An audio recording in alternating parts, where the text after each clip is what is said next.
Hello, everybody. Welcome to BlizzConline. I'm so happy to have you here. My name is Andrea Toyes. I'm the Senior Casting and Voice Director at Blizzard, a job that I love very, very much. And I can't even begin to tell you how absolutely thrilled I am to be here with you today, to still bring voice actor panels to you despite the madness of the world. I've got some amazing, amazing, amazing friends with me. So hopefully the camera will show you that we've brought together some of our favorite actors from World of Warcraft. So if you're at home, I want you to clap right now because I am thrilled beyond measure to have these great people with me. I mean, we were like wild puppies before the shoot started because I haven't seen my people in so long. I just was overwhelmed with tears and joy. And I think for all of us, we haven't seen each other in a year. Yeah. And so we've all been heavily COVID tested. We've been following protocols so we could be here today to bring this love and this joy to you. Welcome to the World of Warcraft voice actor panel. We're calling this Voices of the Afterlife so we can really dive into Shadowlands and share the great work we've done. So yay for us. So thank you for joining me. Thank you for joining us. I think we're gonna have a great time.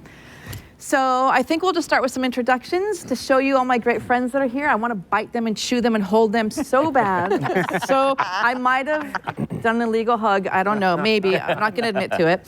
But I'm just going to start. I've got my wonderful, delicious, amazing friend, Max Middleman. He plays Erelon in the gorgeous Ardenweald piece and in game. So Max, these are our tribe. This is Max. Hi, everyone. Yes. Hi. Next to Max, I've got the one and only Sire Denathrius, also known as Ray Chase. Ray Chase, this is our tribe. This is Ray. Hi, guys.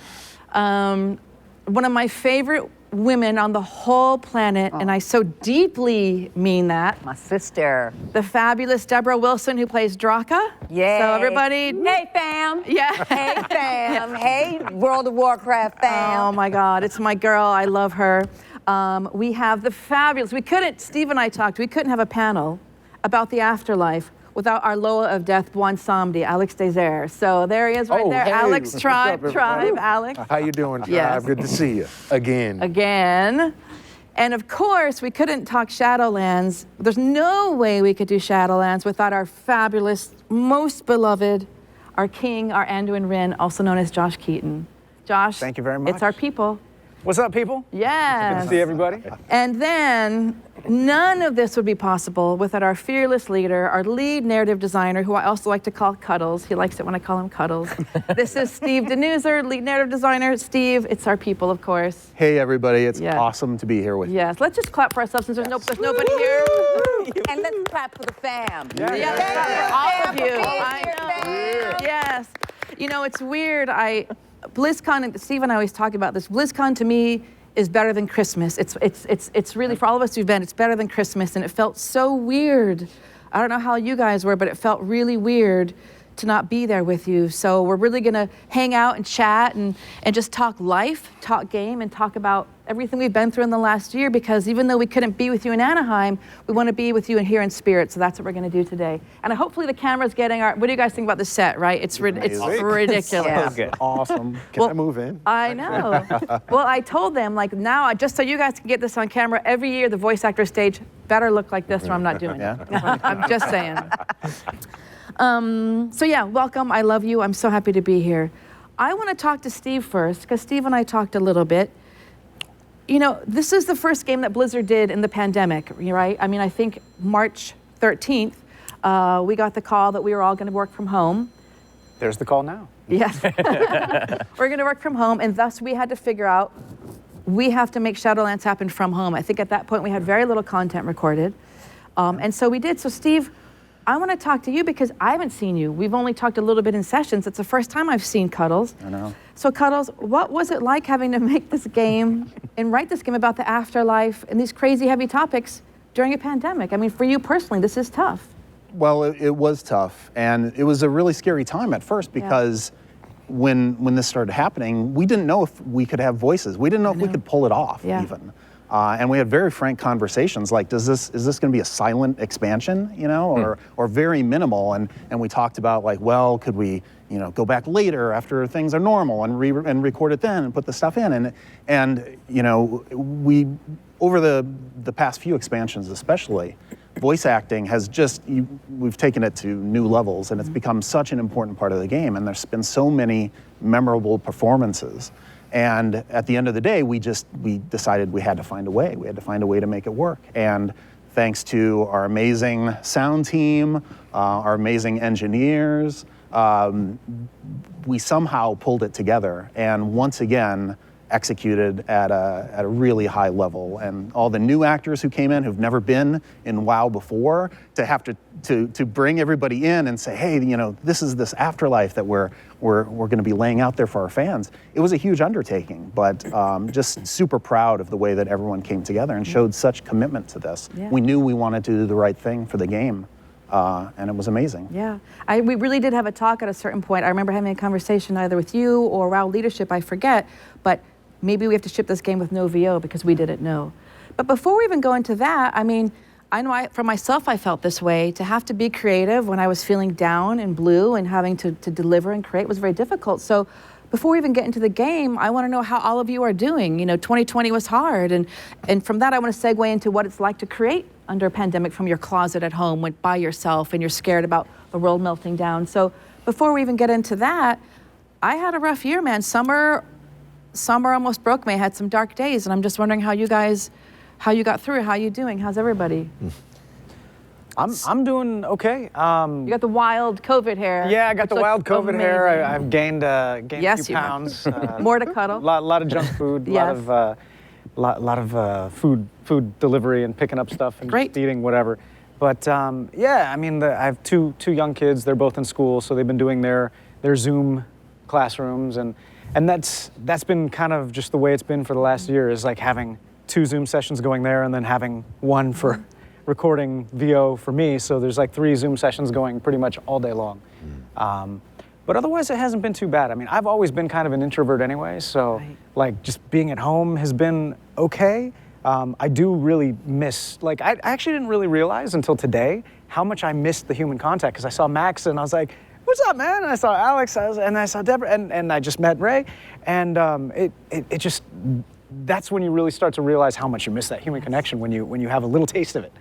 And yeah, so I mean, that's how it's been for me. But funnily enough, I got back into World of Warcraft during the pandemic. Good to hear. So I started playing BFA again, and I started doing old content, and then now playing Shadowlands. So that's kind of been a cool social thing for me to do, just to go and feel like I'm getting out somewhere, and questing and doing things with other people, and that's been kind of nice for my sanity. Yeah, so World of Warcraft saved you, that's Yes, what I'm hearing. yeah, Yes. absolutely. I feel like half the reason I do voiceover is because there's the creative part of it, but there's also the being able to see people. So that's really been tough for me, even though it's been nice that I get to continue to record from my home studio, which is just my walk-in closet.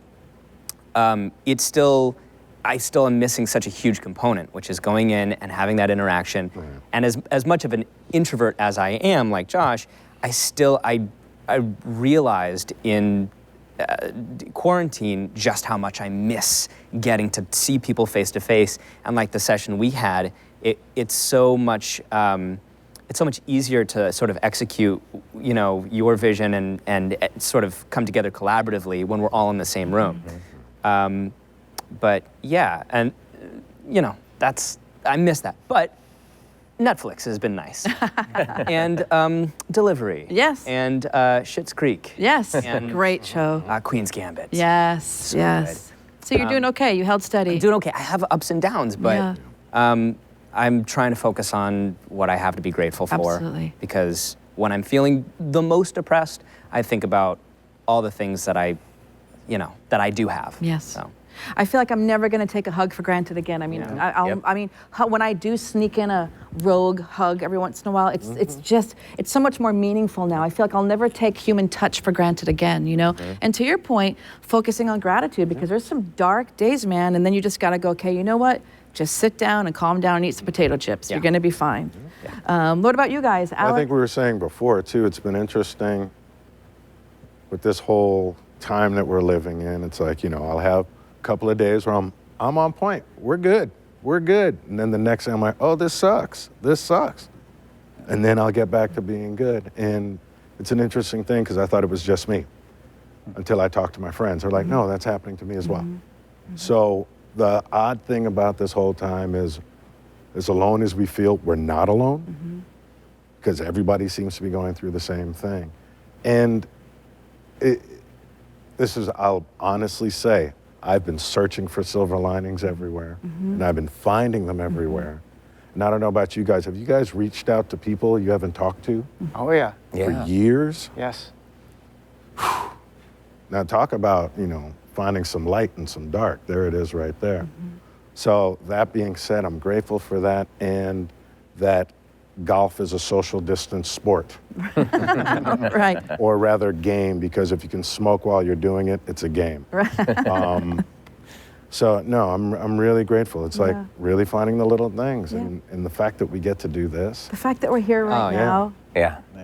I mean, I feel like when we all got here, like I said earlier, we went wild like little puppies because how lucky we are to be here right now. And when I say we, I don't just mean us, I mean all of you at home. I want you to know that for all of us, we're holding you in our hearts. You're here with us right now. So we all get to do this right now. Ray, Deborah, how are you guys? How are you holding steady? The interesting thing for me is I don't have children, and I'm not married. So the complexities of having a family, the complexities of being married, and holding those relationships in a different space, I get why people go like, it's driving me mad, or all these things. But I've always been this person who is living her first childhood, not her second, but at my age, living my first childhood. And I've never let that go, because I've been honored and privileged to be married but divorced, have my own space pretty much for a very long time, and have scorpions and tarantulas and fish and a dog, and do whatever I want and get tattooed and pierced. So there was always this sense of privilege of my own that I've created for myself. And as a kid, I was always that homebody. I never considered myself by myself, but with myself. And the darker stuff for me was prior to any of this in years. It was a dark descent in my own personal life for many other reasons. And I'm talking very, very dark, where it was rock bottom. And because I had hit such powerful, dark rock bottoms, I knew that I would never go there again. And it was important for me to stay spiritually grounded, because I knew that everything has a rise and an emergence, and everything happens for a reason, and everything has to be spilled out to examined and look, so that we can discern and disseminate the make and measure of who we are in the center of it all. So when we're privileged and when we're in our bubbles, everything is comfortable, and we find that balance no matter what is teetering in our life.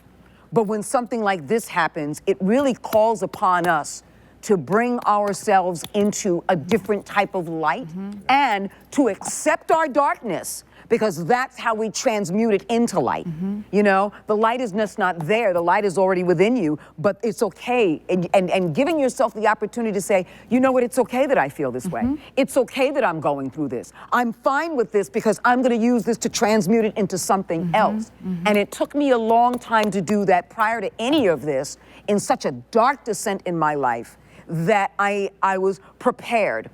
And in the process of being prepared, the one thing I wanted to not lose control of, even though I was out of control of a lot of things in the world and that was happening, is I was always going to be in control of my compassion, my kindness. I was always going to be in control of calling the people I love and say, hey, I haven't called you in a while, and the reason I'm calling you is because of this pandemic. And I want to know how you are, and I haven't spoken to you in a while, and thank goodness for Zoom, and thank goodness for FaceTime. And being able to go, all of those things I can now use in such a powerful way to connect, because I was making sure that I stayed connected and bolstered to myself, to my higher self. But it took me, like I said, not so much the pandemic for that to happen, but stuff prior to that that was so dark that I just knew I could never go back there again. So when this dark happened, I thought more of other people who have families, who have friends, who've lost jobs, who've lost brothers and sisters and family members, who are suffering right now, who are in pain, who don't want to hear the happy side of my own life. But I want to be able to go, compassionate-wise, this ain't about me. This is about you sharing where you are so I can step into your shoes and ask you, how can I serve you even from a distance? What kind of love can I give from you from a distance? What can we share so that you can talk about and completely vomit out everything you need to that's going on in your personal life so that you go, I feel better. Now let's talk about the fun for a moment, and let's get back to telling each other how much we love each other. And amen. And I mean, that's why, this sounds like a joke, it's not. There's times, I don't know if I've told you, I'll have a bad day, and I'm not kidding, I go, what would Deborah do right now? I'm not even kidding. I'm not, because I feel like it's easy to go to this kind of dark place, but you are such a bastion of light and power in this world, and that's a great example of it. And I really mean that, because you see things differently in a way that reminds us how to be human. So I think that one of the benefits of this pandemic is slowing us down and connecting us in ways that we've in some ways we forgot how to be connected. We're so distracted with this and that, and now it's slowed us down to stay connected. Absolutely, because you know what? This is only reflective of the viruses that we haven't killed cured within ourselves. I know, that's our so true. Complacency. Yes, all of it. Our fear, all of the things that we haven't grown within ourselves, our hatred. Because this is not just about the pandemic, the Black Lives Matter movement, the rise of the LGBTQ community. People who are choosing to really experience and express their authentic self without the fear of violence. And living, and this is the 21st century we're talking about, where people are still being killed for a belief system. And for who they truly are to live their authentic selves. And because of that, there are so many viruses that we have to look at in ourselves that we go, what am I doing in the center of this? Who am I in the center of this? What am I contributing to the center? All these things to ask ourselves. It's a hard act to follow, Steve and Ray. I'm sorry, but I don't want to go what else can be said? I played a lot of video games this So Ray, year. it was really rough. Ray, how have you survived? So how have you been doing, Ray? Ray also has the best COVID hair. I would kill for that hair. Thank you. So Ray, how have you been doing? You're supposed to be sitting in the Sardonathrius pose, by the way. It just happened to be that I ended up getting the largest seat in the room. So how have you survived all this? Are you doing all right? We had an odd thing. We got married. We had a very poorly. Congratulations. We had a very poorly timed wedding. It was March 21st of last year, and it was originally like a 50-person wedding, and then the week before it was, we can't gather in groups of more than 20. It's now a 20-person wedding, and then it was 5, and then at the very end it was in our backyard, and 2 people showed up. Just her parents. But so special. It was really it ended up being special, and we got the cake all to ourselves. So it ended up being okay, so you made it through all right. That's lovely. Congratulations. Thank you. That's wonderful. That's great. It's nice, these things that, it's like I feel like these things that happen to us mean more than just a blur in a timeline. Now every little thing matters. Steve, what about you? How you doing? Because you had to keep yourself healthy and then write a game about the afterlife. So how are you? Then start there. How are you? How are you doing? Doing pretty good. Like everybody else, there's ups and downs, but it's, the important thing to remember is that none of this is an equation to be solved. Like you don't just figure it out and go, okay, I'm good now. It's fine to have those ups and downs, to have good days and bad days. That's natural. And just weather the storms. And just weather the storm and just, keep pushing forward. But so what was it like then? It was just so weird that we're this game Shadowlands and the themes of it while there's a pandemic going on. So did you have to meet with the team to kind of go, okay, we're going to go into this dark place while the world is kind of dark? What was that creative process like? Well, it was, we were already had things underway. These expansions take so long to, from first conception to agreeing upon, the basic ideas to developing those out. So everybody knew what we were going to be doing. Everybody was already kind of bought into that. But, the crazy thing is that so much of my job, like I have 2 major phases of it. And in the first phase is like getting people together and jamming on ideas and sharing story ideas and going back and forth and kind of honing out so those best ideas rise to the top. And that's it's always been a very in-person thing. It's people gathered around, we're all sitting around a table, we're all jamming on stuff and just feeding off one another's energy, and that face-to-face connection was super important to that. And then another part of my job is, after those ideas get distilled down, is kind of like preaching it to other people, like going to different groups, to the engineers, to the sound team, to whomever, and saying, this is what we're doing, and getting all excited about it. Again, a very face-to-face thing, and feeding off people's energies and seeing how they're reacting to, like, what are they raising their eyebrows at? What are they nodding to? All those kinds of cues that are so important in this physical space. And when we first all went home, and we didn't know how long it would be for. Will it be for a couple weeks, for a month, for who knows? I remember that first week, we started having Zoom meetings and stuff like that, and I just thought, oh my God, this is not going to work. I'm a failure. I'm gonna lose it. This is where the rug gets pulled out, Yep. and this is, people figure me out now that I can't do this. And that first week was really hard, and I questioned myself, and I just doubted whether we could do this successfully. And then the second week, it got a little easier, and started making those connections. And some of those meetings were like, man, that was really good. Like, had some of that same energy. And by the third week, I didn't have any doubts anymore. I knew that we could do it. I knew it would take longer. I knew that it would be harder, and we would have those ups and downs, and we'd have fits and starts and all that sort of thing. But from that point on, I never questioned that we would make something great. Yes, that's great. Because even through the screens and through the wires and this distance and everything, I still felt that connection to the people that I'm in the trenches with every day. And we carried that forth from the game team to these acting sessions, the voice sessions, and just that energy and that power and that trust was super important, and that's what got us through. Yeah, I think that's beautifully said. I feel like for myself and probably all of you, but for Steve and I working at Blizzard on this game, it's like a mission, a goal. We knew we had something bigger to work on it, and rather than, there's sometimes I didn't want to get out of bed, and I didn't, but then there's days when I'm like, we got to get up, we got to do this game, we got to commit. So even though we were distant, because Blizzard very much is a tribe, it's really palpable, but I think to your point, there was something greater than ourselves that kept us going. Yeah. And these are some dark tones in this game. Did that come up? You had to write some heavy content. It is, but I think of Shadowlands as a very optimistic expansion. Yeah, what's your take on the game? I want to hear. Yeah, when it was great to have essentially a blank canvas to think about, what does the afterlife for World of Warcraft mean? We've gone to all these crazy places. We've gone to hidden places on Azeroth. We've gone to other worlds, time-wiminess, all that sort of stuff. And this was a chance to go to this entirely different reality, basically.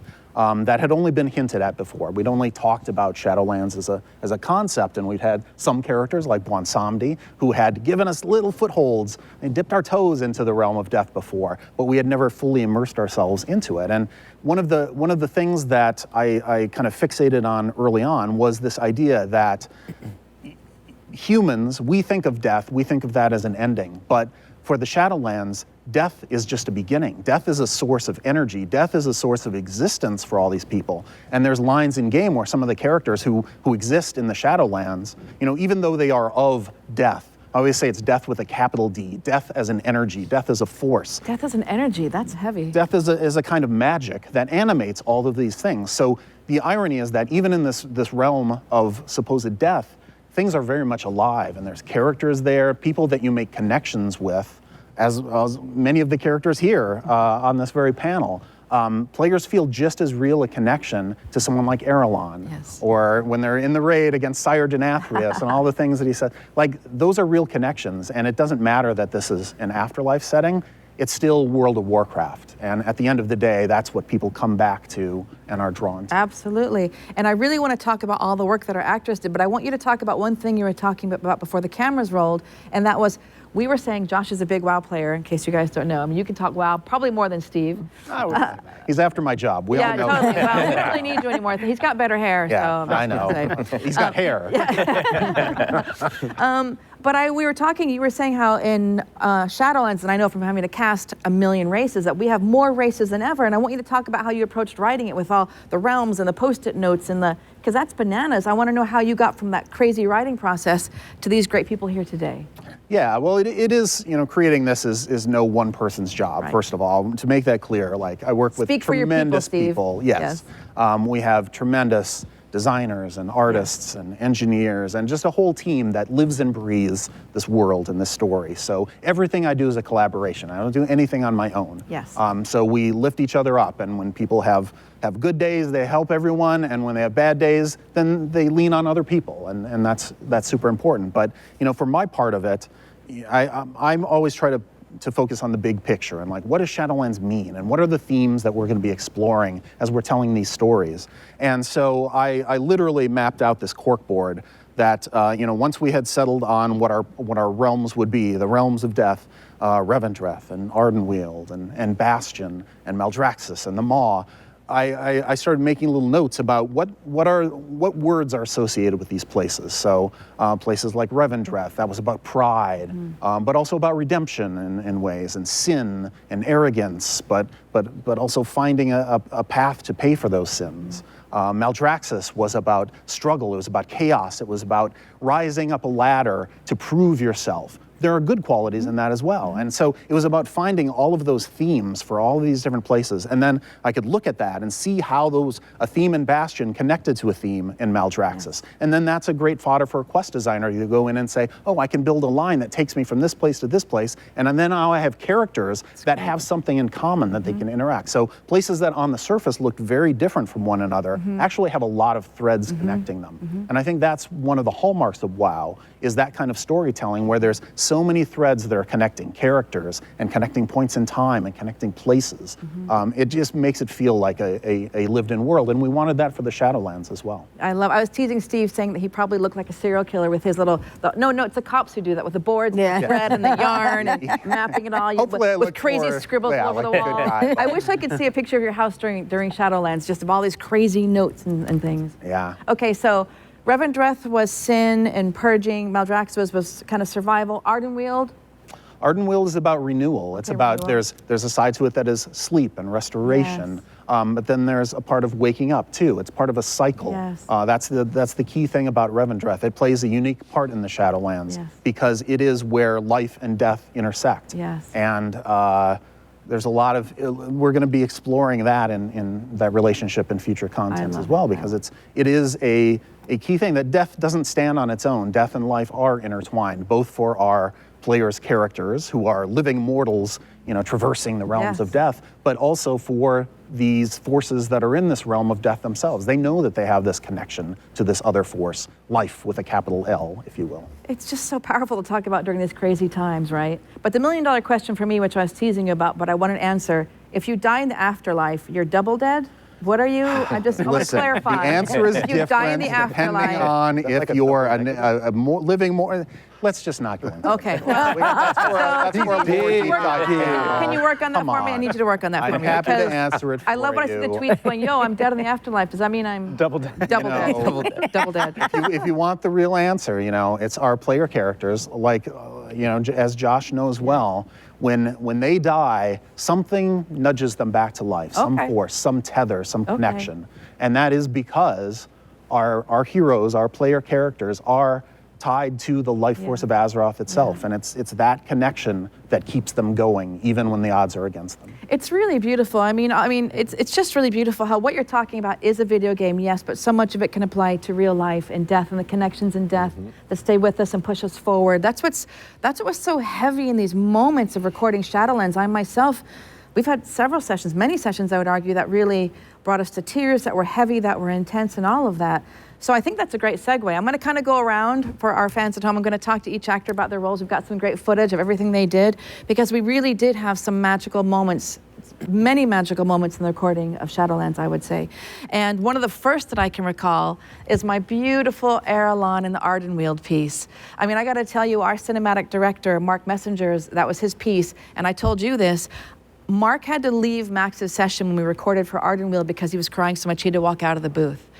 Because even when I watch it now, I've directed you in that piece, and I've seen the piece, and it still gets me. So I remember that day like it was yesterday. Let's watch some footage of it first so we can remind everybody. Then I want to talk to you about it because it's just delight. It's just poetry. Great. So we're going to see Erelon in the Ardenweald piece. One last time, you serve the wilds. You will not be forgotten. Forgive me, friend.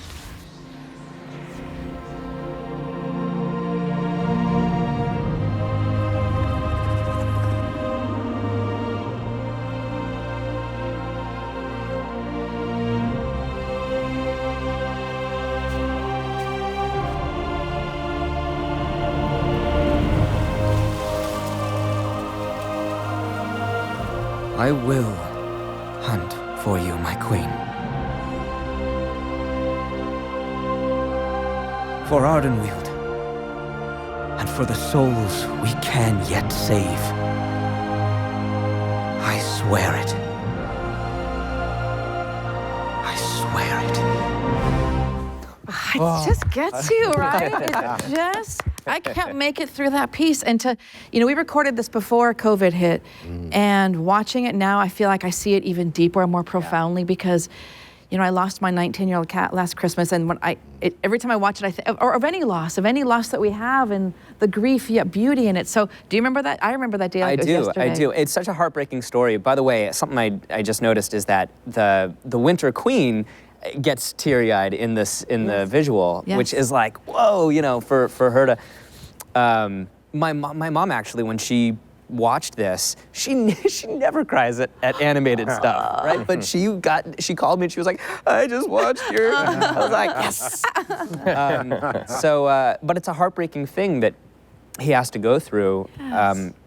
He's sworn this oath to protect his grove, these souls, and he's given a choice where he can continue to protect the one soul that's left, or he can serve the greater good. He can sacrifice this soul for the greater good, and he chooses the greater good. And it's a Sophie's choice. It's absolutely just so heartbreaking. Yes. But I remember going into that session, I was in a weird creative rut in my life, in my acting career, and which can happen to all creative people. It can happen to writers, it can happen to singers and musicians and dancers and everybody. So I was in that place where I felt like I was doing the same thing sort of over and over and over again. And rarely do you get to work on something that is so filled with this, it's so well written, it's got so much for you to grasp as an actor. The lore is there's so much there. And I remember leaving that session feeling the complete opposite going into it. I felt so fulfilled. And I told you, it was such an honor to be able to do that. And you only get to really do this kind of thing with video games, I feel like, for voice acting. Or it's rare that you get to do it with other forms of voice acting. So I was just so thrilled, And part of the reason that, like I said, that I'm able to feel this way is because the writing is so good. Like, I can go in and, I don't know about you guys, when you're creating a character, when you're auditioning for a character, I latch on to adjectives because it's the easiest thing to use. So for Erelon, that's he's loyal, he's dedicated, he's compassionate, he's strong-willed, and all these things create one layer of a character. But having the writing be so rich, when you get to the session, you learn these other things about the world and the character and how he relates and these threads that connect, it adds a whole nother layer, and I think that's what you need if you want a character to be compelling. So, it's just such a joy as an actor to be able to work on this kind of thing. And I remember talking to you in the kitchen that day because we got a lot of auditions in for Erelon, and yours was just, if we had used your audition for the piece, it would have been perfect. And we talked about your preparation, you put work, maybe like you're saying the adjective. So what, for a character like Erelon, how did you prepare to audition? Because your audition was perfect. Do you remember what you did? Thank you. It's with an audition, it's tough. There was an image in the audition. I remember it said something like, a picture is so helpful. To see a picture, I don't even think it was finished. Right, it wasn't correct. The real thing. But it's very helpful to have a picture and sort of the adjectives together. There was a little backstory, so I could latch onto that as well. But you're taking big swings. So, I don't really have the answers when I'm in the audition, so I took some swings, and luckily, it was great. It worked. And for me, I think Erelon, and Steve, what do you think? I feel like with Erelon, there's such a juxtaposition of raw vulnerability and delicacy, but yet power and strength and courage. So for me, Erelon's one of my favorites because he does balance out those two things. Is that how you perceive Erelon? I mean, he's just such a magnificent character. Yeah, and for people who, a little insight into our process, typically the way that it works is we'll write up on our side, we'll write up a casting sheet for. This is who the character is, and this is what role it's going to play in the game, and this is what is important about it. And we give that to you, and then you'll usually doctor it up so that you're not revealing any of our secrets and the lore deep dives. Throwing some actor speak into it. Yeah, you're giving the actors what they need to be able to pull from that. And so, yeah, those were the things that were super important about Erelon. And then you deliver a batch of auditions, and we listen to them together, and I give you my thoughts on those. And ignore everything you tell me. Yeah, yes, exactly. But we find what that core is, and like, what are the things that stand out about this audition that really hit home for that character? And that was the thing. It was Erelon needed to be sincere. He needed to be someone that you could tell he cared about what he did. And so that was what was so crucial about that performance, and it just nailed it perfectly. I've seen that cinematic from because it was made by our story and franchise team, but I'm in the room from like the first script and going over the notes and everything, and storyboards to like early animatic to the art pieces coming in, temp voiceover and all that kind of stuff. Every time I cried with that, like every time I could see it, and then when the final performance came in and the music came in. I freaking lost it, man, because it was just so perfectly done. It just brought everything together. And I'm going to tell you something I didn't tell you. Whenever I sent the casting doc out, I listened to everything and I gave everybody a chance for sure. But I knew it had to be you.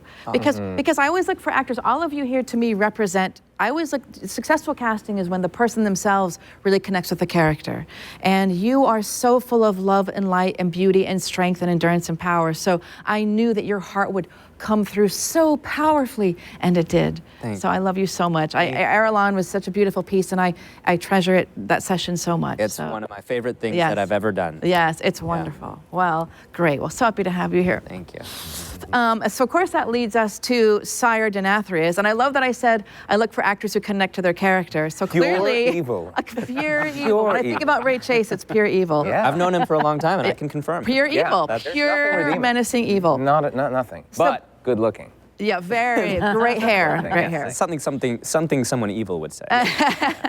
So before we talk to you, I mean, this Denathrius piece, I could just, all of your pieces I could watch over and over, but Denathrius, what a nasty person to love. Yes, absolutely. So let's watch the lovely Revendreth piece. Let's watch that.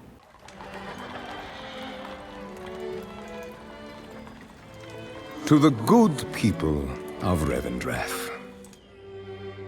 It is with optimism that I address you today. Though these are challenging times. Firstly, I assure you that our holy mission to help the most violent and wicked souls atone for their sins is and always will be our utmost priority. Our rituals are effective. Our judgment keen but fair. We, Venthyr, remain committed to bringing eventual redemption to all who desire it. It is through your faithful work that even the most evil and prideful beings may ultimately be spared an eternity in the maw. God, it's so good. Wow. It's so good. Wow. Just the juxtaposition of what I know, and I'm like, that voice is coming out of this person. It's crazy. Wow. That is my natural speaking voice. Yeah, if I were you, I would talk like that all the damn time at the drive-thru. You name it, I would talk like that. But I remember your session so clearly because I remember we played classical music in your cans. Yes. And you had like a cup of tea. I had a tea, Yes, and you just so delicately drank the tea. Oh. So talk to us about, I want to know, where did this voice come from? He's amazing. So tell us where Denathrius came from. Coming from being just, I just wanted the most, we use that word a lot, delicious, to talk about this character, but just a nice, silky, deep voice. And of course, it has to be British. I'm really glad, I'm very thankful to you, Steve, for letting me say Revendreth a lot, because it has two R's that I can roll. Revendreth all the time. It's so nice. It's so good. And I'm glad Max didn't snipe my story, but we both did our sessions the same week, and we called each other at some point to check in because we were always talking with each other, and we both said at the same time, I had the best session I ever had, and it was, and both of us just said, yeah, it was these for Warcraft. It was incredible. Just the directing, the writing, the characterization, and that was another thing I forgot that. you do this. I don't think anybody else has done this, where they play music in your cans, and it changes such a it. delight. It Oh, changes God. everything. Yes. That's so cool that there was classical music. Oh, yes, it playing. was so It was the perfect, music from the tea. trailer, yeah. Yes. It was perfect, and then you had me drink tea before saying every single line because he's in that drinking anima from a glass. It was perfect. I first met you at a casting workshop 7 years That's ago. hard and to believe. I remember you saying that that you always are looking for creative ways of getting performers to do their job. And being able to work on this with all of the cool bells and whistles, the Andrea Toyas toys, I guess, it really, really worked. It was super, super fun. I absolutely loved it. It was great. So where did you, this voice, is it just vampire lore? Well, I think for us it was easy because smug politicians, you know, it was such timely content to draw from. I couldn't believe it, and this was before COVID. I Yes. address you today through these challenging times. Yeah, Perfect totally. timing. It was crazy that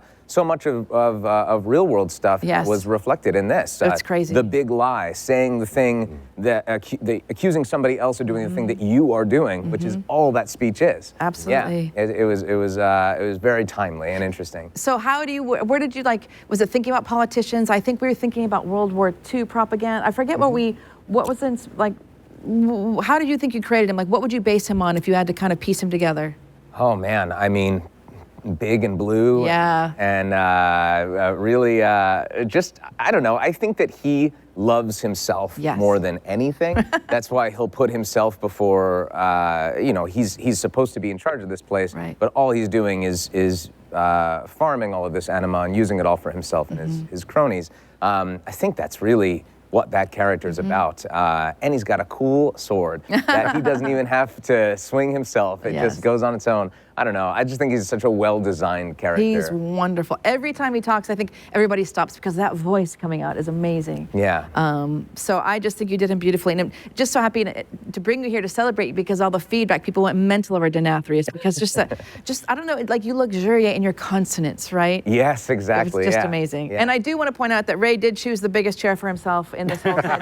We got to choose our own seat. It wasn't like a hesitation thing. It was just like, no, that's mine. Oh, my throne, thank you. Yeah. And again, I'm casting people who connect with their characters a little too well. So Yes, no, I have no problem. Oh, we love him. He's just fantastic. Thank you. Leader of the vampires. So it's so great to really celebrate the pieces that we did: Ardenweald, Revendreth, and now Maldraxxus, with our fabulous orc queen goddess that is you. And I still remember your session. Working with Deborah is magic because Deborah, I will watch Deborah and she physically, you can watch her, you haven't been to session yet with Deborah, she physically transforms, you just see like, zzz, and then it's just Draka. And the power that you bring to her is amazing. So let's watch a little bit of Draka to celebrate your magic and then we'll come and chat. Okay. In life, I was Draka of the Frostwolf clan, a warrior who gave everything to protect what mattered most. But I was not done fighting.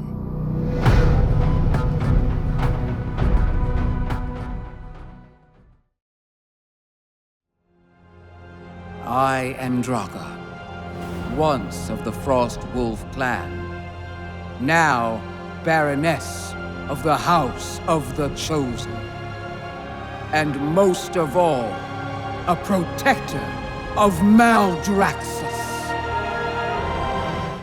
So good. I tell you, to have such a strong, powerful female character that doesn't mess around is so inspiring. And I remember, Deborah, when you were in session recording this piece, I mean, you always stand upright, but I remember you just, the power and the steel in your spine when you recorded was, and your eyes were so focused, just amazing. So talk about that voice and how you brought her to life and what she means to you, all of that, because she's phenomenal.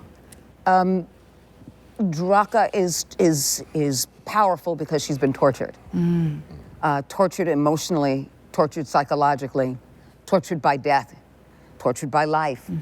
And as an orc, that has to be used from the deepest part of one's body because nothing will ever get solved. It's an evolutionary process of saving and saving again and building your integrity and building your strength and building your character based on all the pain. And so the pain is important because it doesn't overwhelm you as a feminine or female energy. It only empowers you as what most people would see in society would be masculine. Mm-hmm. And it's not masculine. It's feminine energy. And that feminine space that she comes from is the loss of a child. Yes. And so she could either curl up and die, but that's not the orc way. Mm. And she uses that as something to push past the pain, drag it with her into missions, drag it with her into the statement of who she is and every experience that will take her on this journey. But doesn't use it as a reason or excuse of anything. Just keeps it for herself. It's almost like wearing a talisman and keeping that talisman inside your clothing. And no one needs to see it and no one needs to know that it's there, but it's close to your body, it's close to your heart, and you wear it on the inside, but never on the out. I love it. So what part of you do you connect with? Like, what part of Deborah do you see? All of it. All of it, absolutely. All of it. And the reason is because we're telling their orcs and their demons and their creatures and their characters and their vampires, but it's important for me when I go into a booth to tell and transmute the experience in a human story in terms of why people want to relate. And unless I'm putting something very personal in it, it's going to be a challenge for people to relate, and I will miss an aspect of authenticity. And for me personally, I can't afford to miss the authenticity because the story is much greater than me. The epic journey that you created for this character is a huge responsibility. And in taking on that responsibility, the part of the luggage that I bring with me, the part of the stuff that I have to bring with me is my own personal stuff, whether you know where it's coming from or not, or whether it's coming from those spaces that were created ideas and identity to build this being. I have to make it personal. I have to go deep, and I have to bring that to the surface of everything. My anger, my pain, my fear, my desire, my drive, my intention, because unless I'm doing that, then I'm missing something. And I'm trusting that you hired me because I refuse to miss something. That's right. That's right. And talk about your physicality, because every character, Deborah has voiced a million amazing, there's no small role for you. Every character we give you, it just becomes something much bigger. But one thing I love about you is you physically transform. You commit your body, you commit your spirit and mind and your body to the character. That's a big thing. I see you physically shift. Talk about, because you've got to kind of feel her skin, right? I have to. I have to disappear. It's what I call immersion. I have to be completely immersed in that experience because I'm not in a booth. I don't exist anymore. The world has to be around me, and so even if I'm home in a booth or even if I'm in a studio, it has to disappear. And it has to disappear because I'm focused on every relationship. I don't call it a relationship, every relationship, and in relating to everything, the environment, the temperature, what's below my feet. I'm grounding myself because I'm not wearing shoes, so I'll take my shoes off so that I can feel the expansion of what my orc feet would be on the ground. The air, am I seeing breath? Am I hearing things behind me? And the microphone disappears, and that becomes the being that I'm talking to. So when I ask to do another take, it's because they responded differently. And I need to say this again to them because they shifted away. Their eyes changed. They looked down. They are paying attention. And so each time my intention begins to grow and layer because they did something different as I see them. So that's why when I have a tendency with Andrea to do this. Because I noticed they looked different. They had a different shift in their body. And when I recognize that shift, it helps to layer it. And at the same time, as I'm doing voice, it helps to give you different choices as well. I love it. I mean, all of you, I feel like you so physically connect. Were you going to say something? Yeah, and this is why it had to be Draka and it had to be Deborah, because when we're dealing with this place Maldraxxus, this afterlife about contention and strife and proving yourself. We had a million characters we could draw from. There are any number from the past of World of Warcraft that we could have plugged into Maldraxxus, and it would have been awesome. It would have been great. But Draka was important because her story is among the most human of stories. It is, like you were saying, it's a story of loss. It's about building yourself up, proving yourself up, and having it snatched away from you. And we all know what that is. We all have experienced that at points in our life. And Draka has a chance to take all of that and build a new future for herself and for this place. And so to be able to do that, you need a special actor to bring that to life. And that's what you have done so masterfully in this. So powerfully. All of you, I mean, I really feel like all the casting we've done with our lead characters, all of you emulate our characters. So much of what our fans at home might love about these characters, you're actually loving the essence of these amazing humans on stage. I mean, honestly, it's just such a beautiful thing to behold, and we're so lucky to have you here. So we couldn't have a story about the afterlife without our Loa of Death, who, Steve and I think we're personally both in love with Alex, aren't we? We do talk. Absolutely. We are so This completely. We have like Alex. No, Steve and I have shared like, I love Alex. No, I love him more. No, I love him more. Seriously, texting videos back Oh and my forth. God. Did you see this performance? We love him so. Yes. We love you so much. gosh. So let's see why we love you. A, you're so dapper and handsome, but let's see your footage as well because My we love ears you. are red now.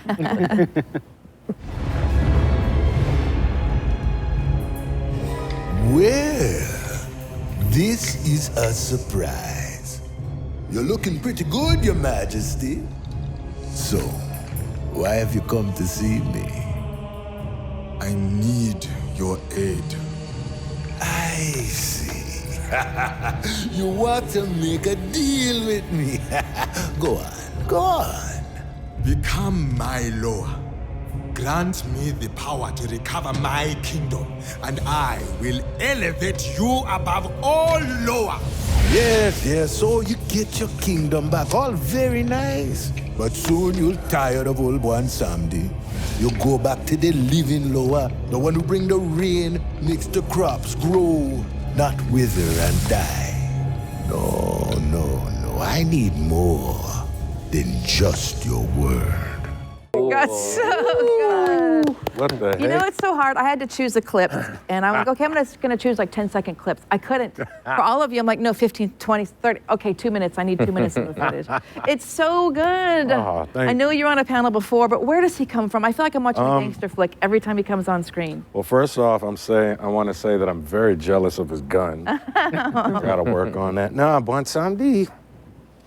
Actually, no. What I do love about Bon Samedi is that I get to tap into something I never get to do in my other acting career, is to be the mischievous, devilish, evil, but lovable guy. To me is fascinating. Initially, I think I got the idea for what I wanted to do from watching an old movie called Rockers, this old Jamaican movie. And there's some old Rastas in there. And the way everything them see is so deliberate.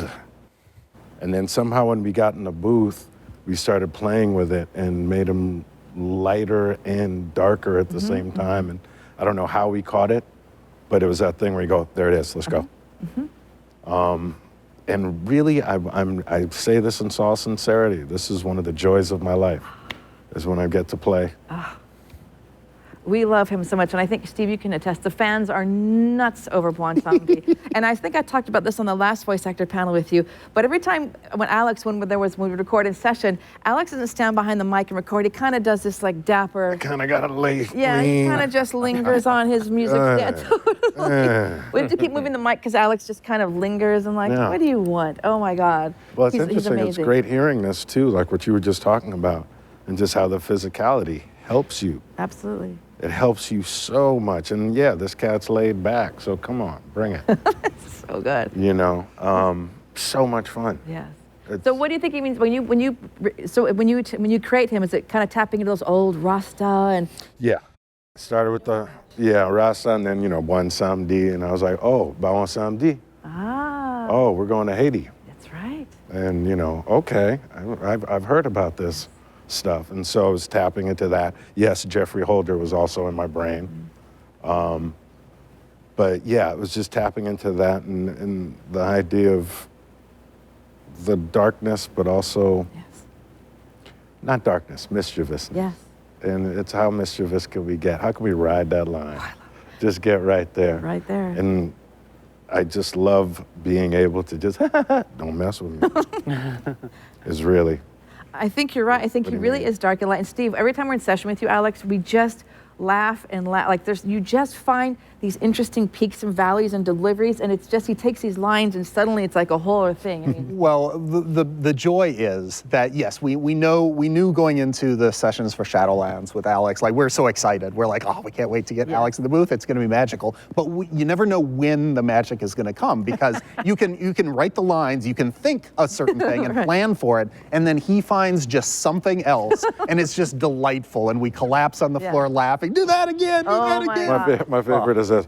We'll do the line, be like, wait, hold on. I want to try it this way. Hold on. And just through tears, like we're saying it through tears because we're laughing so hard. It's like, did Alex? I know, it's amazing. Take it. We're like, I don't care if it's a totally different line, take it. Yep. So right now, the line that Steve and I love most, can you just read the one on your card that's our most favorite? You know which one it is. Which one? The fussy. Oh, hold on, I forgot my readers. This is a line that when he did it, Steve and I are like, we don't care. We're changing the whole damn line. I'm doing this. Such a fussy pants, man. I got something here you're gonna want to see. We're like, did he just say fussy pants? Right. Yes, he did. Print it. Yes, that's the thing. Like most of the time we go into a session, we got our script printed out, and occasionally, sometimes things happen in the booth, and you're like, oh, let's make a change here. But they're not huge changes most of the time. But with Alex, it's like we'll just throw some lines out there, and I know they're just going to be rewritten on the fly. I've got the editor open. I'm in there just typing like crazy. I can't believe he said that. Let me throw that in there because it's just so much more delicious. Yes. Because it's just jamming together. For Alex in particular, the script is just a suggestion. Here's what you're thinking, Alex. You do what you want to do. And I thank you for that. Oh my God. And I love it. And that's what I always say too, it's nice when we as the devs come in and know what we want, but we have to give space for Draka, for Denathris, we give space to, because it's you as a person, your life story, your ideas and your thoughts that you want to try that really bring it to life. And Bon Samedi is like, he's just so delicious. I could listen to him all. We need like an audiobook. Steve, can we do a Bon Samedi audiobook? I think that would be amazing. Yeah, I think we got to do it. It'd be great. Or what if like just reading a user manual or something? It doesn't matter. I'm with it. Wow, we love songs by Bon Samedi, like you were saying. We love our Bon Samedi and the What fans. the world needs now is love, sweet love. Oh my God, it's so good. And I think I've seen a lot of romantic offers made to Bon Samedi on Twitter as well. I don't know if you see this. I'm like, there's a whole lot of fan fiction going on in your area. So well done, you. He's beloved. So, oh my God. I don't even know how to talk about Anduin. Let's watch some great Anduin footage because we're like sassy Anduin is all a go. So let's watch some Anduin footage to celebrate your greatness, Josh.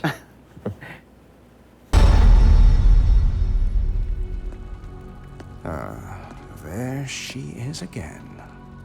You know, these endless lectures of yours have failed to convince you. Regardless, the conversation is over. One way or another, we will have you. So I will offer this one last time. Join our cause, or be made to serve. What kind of choice is that? Why even give me? It's the choice you never had. Despite all your grand designs, there's still some shred of your mortality haunting you. As if the Banshee Queen hasn't entirely eclipsed the Ranger General. Don't. Now I understand why you brought me here. Why you've tried so hard to persuade me. Because if you can get me to let go of hope, you finally can too. Enough! Submit! You are only making this harder on yourself. Not harder on me. Right now, you hold all the power. How will you use it? I've not come this far to falter now. Then why do you hesitate? Make your choice. Sylvanas Windrunner. Couldn't cut that. There's no cut point in there. Oh, so good. Yeah. You're all hangry in that video. Yeah. Kind of pissy. And what's going on? I mean, he's been in the maw for all this I time, and he's, know. having to listen to Sylvanas wax poetic about everything. And we were talking before the cameras went live about how he's just, we get to see Anduin, he started off very formal and articulate, and now he's just like, I'm over it. I'm over you, I'm over this, let's tangle. So what's your take on him now?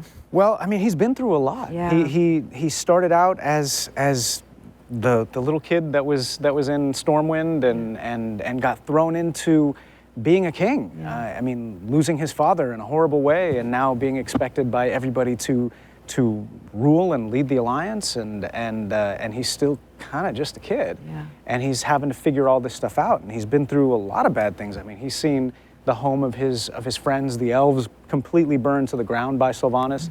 Mm-hmm. He's had his own military strategies and campaigns fail, and have to see more and more of his countrymen die. Not everything has gone well for him, and at the end of it all, he still kind of has this belief, this unshakable faith in the light, that kind of really just lends to the optimism that he does have. And sometimes, I mean, it's kind of shown itself in the past to be somewhat naive, and he's having to deal with that. He's having to deal with the ramifications of these choices that he's made of perhaps trusting too much. And now we see that in here, where he's basically imprisoned, and having to find that strength, where he's still maintaining his faith in the light, and having that belief, and drawing so much strength from that. I mean, you could see at the end of that clip where his hands are open. I mean, his chest is exposed. Yeah. He's offering himself up, and he's saying, yeah. He's basically telling Sylvanas, you're going to step to me, then let's see you do it. Bring it. Yeah. He's finally, I mean, over the last couple expansions, he's gone from Anduin to Manduin. Yes, yes. And I mean, we really see it right there, where he's just done with her ish. Absolutely. Even in the beginning. Absolutely. In the beginning, where he's just like, my favorite's when he's just like, oh, Jesus, you again. there she is again. So for you, what part of Josh do you think is an Anduin? Like, where do you think the two cross over? Well, I grew up as a child actor. Right. I had very strict parents. I wasn't even allowed to watch like PG-13 movies. Like, I was very sheltered. And so I would say that. I mean, Anduin also grew up in a very sheltered life. And then when I finally got out on my own, when I finally kind of, cut the umbilical cord and moved out of the house and tried to have my own life, like, life was there, and the world was there, and I was vastly unprepared for it. And so I definitely feel a kinship in him with him in that sense, in the sense of now having the world thrust upon you and feeling completely unprepared, but still having to rely on whatever optimism and hope that you have, that you can make this work. And so, I mean, that's pretty much what my own personal past that I draw from when I'm voicing Anduin. I mean, I've definitely, grown since then, and grown into my own shoes. But yeah, I mean, a lot of that. That's beautiful. I think there's a resilience there that we can all relate to, because I think all of us think we're prepared for life, and then we find out that we're not, and we just have to keep going, and life keeps throwing hard things, and we just have to keep going. So I think we can all relate to that. So you did him so beautifully. Steve, any thoughts on the Anduin journey so far? Well, it's certainly a centerpiece of Shadowlands, this relationship between Anduin, Sylvanas, and how the jailer, his shadow, looms over that. It's been a lot of fun. The cinematic that you chose is it's definitely one of my favorite cinematics we've ever done. And Anduin is so great in that, because you look at what's going on in there. Sylvanas is holding the sword to him, but Anduin has all the power in that scene. Right. He's the one who's saying, he's putting it on her and backing her into the darkness where he's standing in that light. These are all very deliberate. That we've talked through this cinematic. Again, I work on these with lots of different folks. But Taryn Gregory and Christy Golden and I worked very closely on this one in particular. And that was just that theme, that juxtaposition of power and who's got it in that scene was just so crucial and so fun. And you and Patty just delivered that so beautifully. It was amazing. Well, I just love you all, and for all of you at home, I mean, I feel like you're all sitting here with your shoes off, drinking tea with us, but all these actors, I mean, I feel like we have like about an hour today, and it's just not enough. I want more time because there's so much to talk about, you know, our life stories, how they come to it, and the craft and all that. Maybe someday at BlizzCon, if we can all force them to give me a 5-hour panel or an 8-hour panel, I think that would be great because I can feel it. There's just, I feel like Sleepover. Yeah. There we go. BlizzCon slumber party. BlizzCon slumber party. I'm down. Oh my God. I've been living in pajamas all year. Let's do it. A BlizzCon slumber party with like Snuggies and snacks would be great. Well, we've got a little bit of time left. What I want to do now is I want all of us to be, everybody's got cards with some of their lines on it. So I want you to go around. We're going to read your lines. And then we're going to be bananas, and we're going to switch cards and be so silly. So just read a couple lines to start, and then we're going to switch it up, and then we're going to give some words of love to everybody before we go, and then we're just going to peace out. Okay. All right. I don't know. Deborah, go. Any line or any line. Just choose whatever you want to do. Couple, like 3 or 4 lines. I am Draka, once of the Frostwolf clan, now Baroness of the House of the Chosen, and most of all, protector of Maldraxxus. Step forward, mortal, and raise your rune blade. The House of the Chosen stands with you. I just want Deborah to read. The rest of you I don't care about right now. It's going to be Deborah. Wonderful. I'm really paying attention because I don't know if I have to play her next. Well, now you said it. Now you just said it. Now you just said it. Let's hear you. Let's hear lovely Sergeant Athreus. It's funny how sassy he is. I love him. Restrain yourself, Ramonia. This is Revendreth. We do not butcher, we educate. How exhaustingly predictable. But then I suppose failure comes naturally to your kind. Defy Revendreth? I am Revendreth. We get paid to do this. This is bananas. This is bananas. You pay me to do this. Sorry, I pay you to do this. I love it. I just never so lucky. Erlon, let's hear it. Sure. I shall protect these souls through their winter. I shall see them reborn in their spring. No matter what trial I face, I swear it, my queen. I swear it. Anyone who threatens my grove is my enemy. For Ardenweald. I love it so much. Wow. All right. I will not become an instrument of death. Everyone suffers, Sylvanas, but destroying everything will not take away the pain. Do you expect me to believe that all this time you've been fighting for justice? Look around you at what and who you've joined. What makes you believe you're not just a weapon to achieve his ends? I thought you believed in free will, Sylvanas. God, I do this all day, all day. Wow. Oh my God. Oh. Wow. All right, Bonsamdi. Hey, well, you say Ice Queen, it's been a long time. But this tree looking good. Yeah, I like what you done with the place. You better watch your tongue, little thing. Want somebody the boss man now. Another day, another deal. The best part is watching your faces because your faces change. Okay, give me your cards. I'm gonna mix them up. Give me your cards. Sweet mother. Give me your cards. Oh, boy. What are you doing? And we're gonna, give me your cards. All I got is one side. Give me your cards. That's all I do. Okay, you gotta do it. I cannot do that What if I get the same one? Okay, don't tell me if you pick the same one. Can Okay. you just read Here we everyone go. else's Okay, here we go. Yeah. character? I think that would be great. I think I'm Don't tell anybody what you got. Okay. Oh no! All right. I know who got Bonsamdi. Do the other lines as Bonsam? No, as the character you just heard. Oh no. Oh, you can do it either. Oh, whatever, They can however you want to do it. I'll let actor's choice. I get it. Actor's choice. You All right. fathers. Okay. Who wants to go first? Who's ready? Actors? I'll go. Okay, go ahead, Ray. Here's the character Anduin Wrynn, Warcraft, originated by Josh Keaton, but now it's played by me. I will not become an instrument of death. That's pretty damn good. Everyone suffers, Sylvanas. but destroying everything will not take away the pain. I thought you believed in free will, Sylvanas. Good Cool. job. That was Give pretty him a good. That was Very good. maybe Denathrius is a long lost brother. It kind of Yeah. sounds. You know, don't spoiler. Oh, sorry. Who's ready next? Okay, Alex. I am Draka. Once of the Frostwolf clan, now Baroness of the House of the Chosen, and most of all, a protector of Maldraxxus.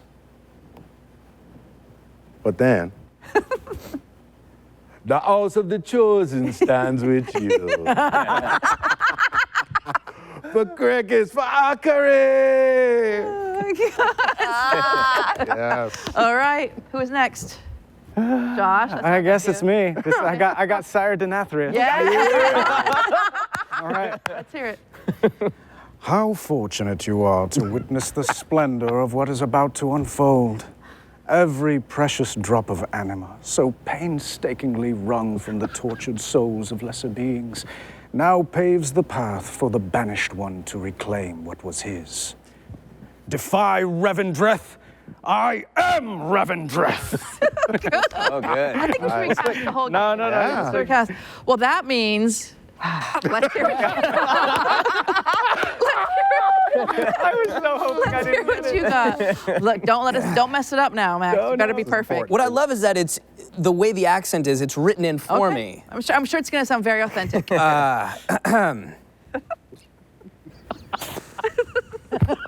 I can do this, right? Okay, This yeah, is okay to do? Totally.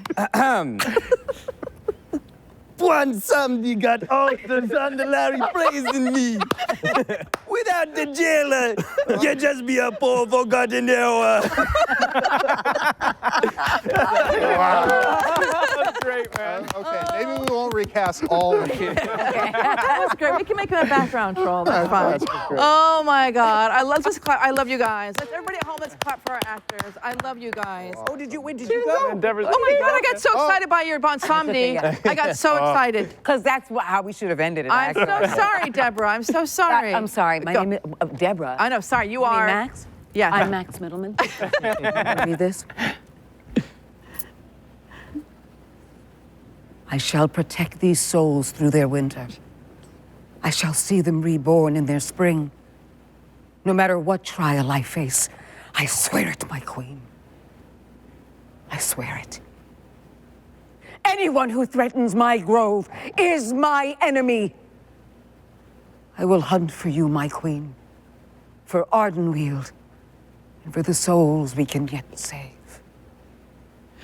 Oh my God, that's the way we were supposed to end it. Hey, guys, I just have to say real quick, I grew up watching Deborah on TV, and she's that is like such a huge honor for you to be doing my character in front of me.